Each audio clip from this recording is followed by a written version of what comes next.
hech bo'lsa agar chin tasbihimiz bo'lmasa Alloh taolo qo'limizni tasbih qilib qo'yibdi.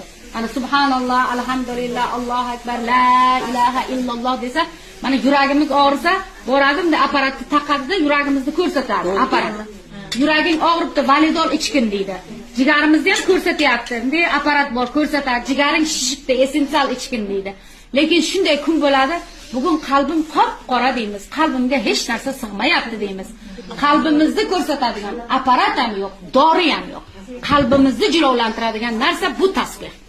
Ishonmasangiz sinab ko'ring, tasbihni ko'p aytsangiz, hech kim bilan ishingiz bo'lmay qoladi. G'iybat, sifat hech kim bilan hech narsani ishi bo'lmay qoladi.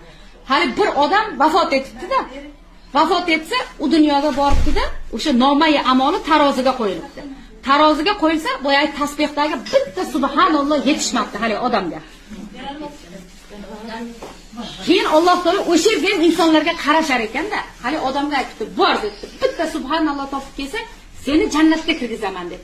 Agar subhanalloh topolmasang, seni do'zaxga uloqtiraman deb. Qiyomat qoyin, hamma o'zi bilan o'zi. Hali odam izlab o'zini otasini topdi. Otajon, meni dunyoga kelishimga sababchi bo'lgansiz. Meni katta qilgansiz, uylantirgansiz. Mana nomai amolim taroziga qo'yildi.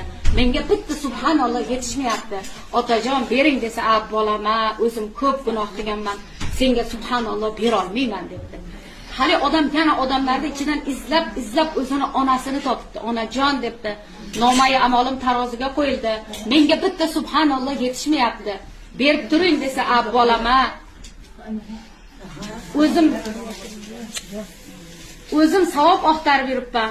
Men senga subhanalloh bera olmayman" debdi. Hali odam yana odamlarning ichidan izlab o'zini barvasta o'g'illarini topdi. "O'g'illarim, sizlarni dunyoga kelishlaringga sababchi bo'lganman.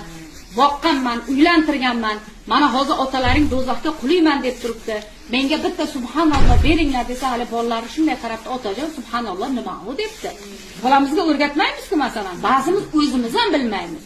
"Otajon, bizga subhanalloh yo'q, o'rgatmagansiz. Subhanalloh bera olmaymiz, bizda yo'q" debdi. Hali odam noiloj, onasi bermabdi, otasi bermabdi, barvasta o'g'illari bermabdi. Noiloj kelib jahannamga, do'zaxga endi o'zini tashlayman desa, qiz farzandi chiqib kelib shunday do'zaxga parda bo'ldi. "Otajon, qayerga ketyapsiz?" debdi. "Ah qizim, nomai amolim taroziga qo'yildi.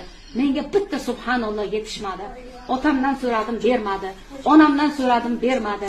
Barvasta akalaringdan so'radim, bermadi. Nima uchun mendan so'ramadingiz, otajon?" debdi. "Ah qizim, sen bir ojiza bo'lsang, sendan qanday qilib so'rayman" debdi. Hali qiz shunday yerga o'tirib Allohga iltijo qildi. "Ey Robbim, meni joyim qayer?" debdi.